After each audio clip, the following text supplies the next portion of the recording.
Gustavo Gómez es Caracol Radio. El soltero feliz, qué cosa tan redundante. Qué cosa tan soltero feliz. Las promociones que hacen tan redundantes. Si fuera con el casado, ¿cómo No.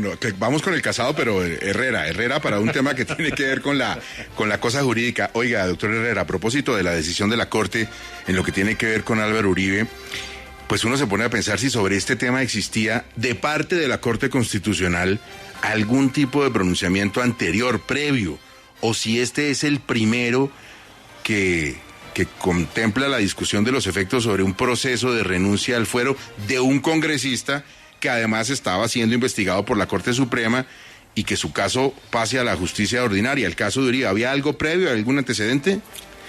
Realmente, Gustavo, uno puede decir que este pronunciamiento de la Corte resulta inédito, porque se trataba de dar respuesta a dudas jurídicas frente a puntos, si así se quiere, no tan rematados o definidos jurisprudencialmente en esas situaciones.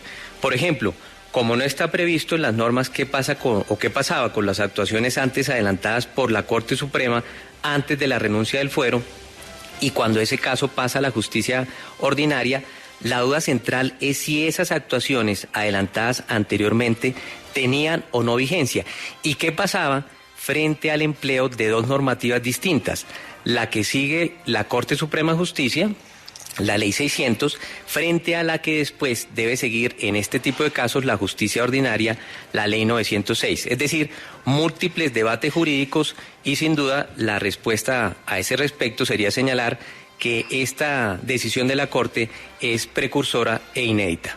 Son las 7 de la mañana, 13 minutos. Para los oyentes que llegan a la sintonía de 6 AM, estamos hablando de la decisión de la Corte Constitucional alrededor de la tutela de Álvaro Uribe Vélez. Y nos acompaña a esta hora el señor magistrado oponente Alejandro Linares. Magistrado, muchísimas gracias por estar con 6 AM de Caracol Radio. Buenos días. Hola, Gustavo, muy buenos días. Un gusto saludarlo. Magistrado, usted sabe muy bien que este es un tema que tiene una carpintería jurídica que mucha gente en la casa no entiende, que dice cómo es eso, qué fue lo que decidieron, qué pasó allí. Yo le quiero preguntar para los oyentes de Caracol, en primer término, a la Corte se le pasa por su cabeza judicial en algún momento que desconoció derechos de Álvaro Uribe Vélez. Muy buena pregunta, Gustavo. Yo creo que para la Corte la vulneración de garantías fundamentales de cualquier ciudadano, incluido el expresidente Álvaro Uribe Vélez, es un tema de la mayor importancia, y por eso una de las discusiones que tuvimos ayer durante todo el día era si había o no había vulneración de los derechos fundamentales del señor presidente Álvaro Uribe Vélez. Y eso fue uno, digamos, de los focos de la discusión, y como señalaba Hernando, ante un vacío normativo, no había muchas decisiones sobre el particular. Lo que hizo la Corte fue analizar, digamos, un pecado original que yo llamaría así, y es la existencia en Colombia de dos sistemas de procesamiento penal que son paralelos, son relativamente distintos y obedecen a lógicas diferentes, que es un sistema de tendencia inquisitiva bajo la Ley 600 y otro sistema de tendencia acusatoria bajo la Ley 906. Y esa coexistencia de dos regímenes hace muy difícil establecer qué pasa cuando uno se traslada de un sistema al otro sistema, ya sea, por ejemplo, por renuncia al fuero, o otro caso en el cual uno pasa de Ley 906 a Ley 600, que es cuando un particular procesado penalmente es elegido, por ejemplo, congresista. En ese caso también hay una mutación del procedimiento, y es un pecado original que tiene nuestro sistema de procesamiento penal, que yo me imagino que Hernando, desde la Corporación Excelencia en la Justicia, ha tenido que sufrir y padecer. Gracias, doctor Alejandro. Precisamente una pregunta interesante, ya no solo frente a la audiencia, como la buena que preguntaba o hacía Gustavo, sino desde la perspectiva jurídica. ¿Por qué la Corte determinó que había equivalencia específicamente entre la indagatoria y la imputación. ¿Cuál fue la principal reflexión jurídica de la Corte a ese respecto? Básicamente, Hernando, lo que hizo la Corte fue, primero, validar todo lo actuado por la Corte Suprema de Justicia, no solo las actuaciones, sino también las pruebas recaudadas, pero obviamente para validarlo, el juez de la causa debe acoplar o asimilar o de cierta forma adecuar las actuaciones ya surtidas y válidas a los nuevos requerimientos del otro sistema penal. En el caso concreto de la indagatoria y la imputación, lo que señaló la Corte, y así lo señalará la sentencia, es que hay múltiples distinciones y diferencias entre lo que es una indagatoria y lo que es una imputación. Son muy diferentes, pero tienen unos elementos comunes funcionales. O sea, la pregunta es, ¿cuál es la función que cumple la indagatoria dentro del proceso penal? En esencia, comunicar y vincular a una persona a un proceso penal, y esas mismas funciones también las cumple la imputación dentro del proceso de tendencia acusatoria, que es comunicar y vincular.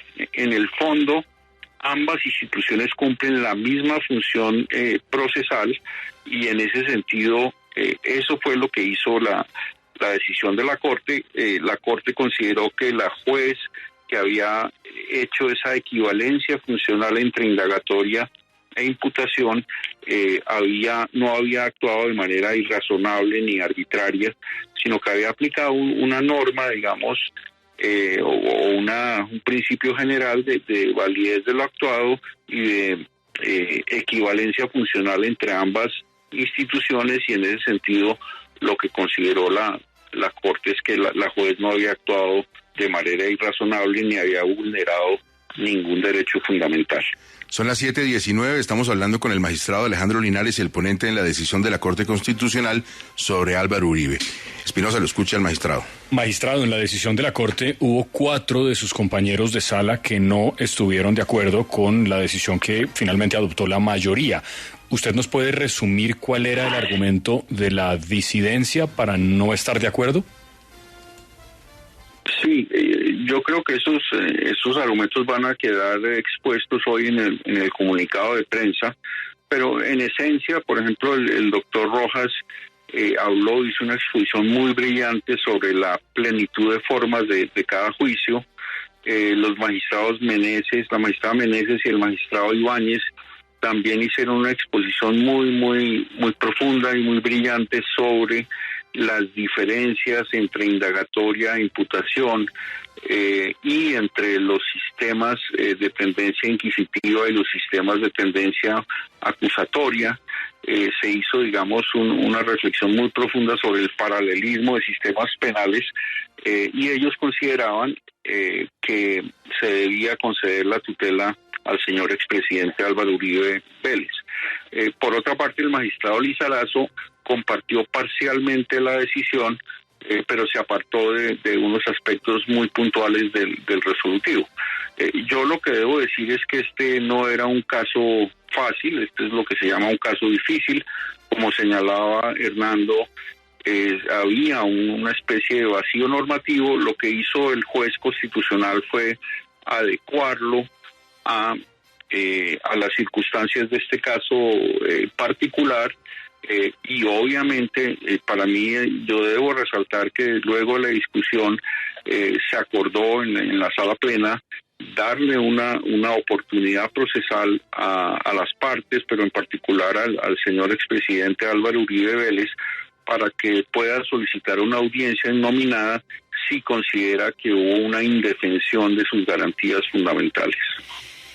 Doctor Linares, ¿esta decisión puede impactar otros casos similares, digamos, de aforados que dejan el legislativo para que sus procesos pasen de la Corte Suprema a la Fiscalía?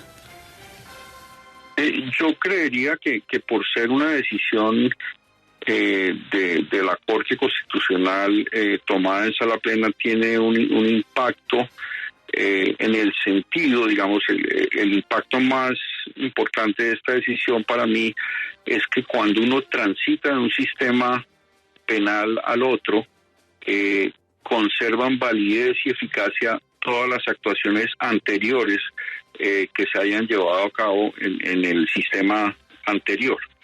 Y entonces yo creería que ese precedente sí es aplicable no solo a quienes renuncian al fuero, sino a quienes por cualquier circunstancia pasan de un sistema al otro.